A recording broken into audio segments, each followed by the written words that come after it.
Susubukang mag-gain ng mosyon ng kampo ni Pastor Apollo Kibuloy sa Korte Suprema laban sa desisyon nitong ilipat sa Quezon City Regional Trial Court ang dalawang kaso mula Davao City.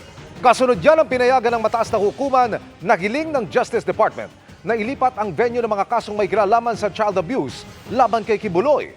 Ikinagulat nga raw ng kampo ng pastor ang desisyon at sinabing posibleng may paglabag yan sa due process dahil hindi sila nagkaroon ng pagkakataon na mapakinggan. Posible rin daw maituring itong pag-atake sa hudikatura dahil dinesisyonan ng Korte Suprema ang hiling ng walang basihan ang mga alegasyong magiging bias ang Davao City kung ito ang dirinig sa mga kaso.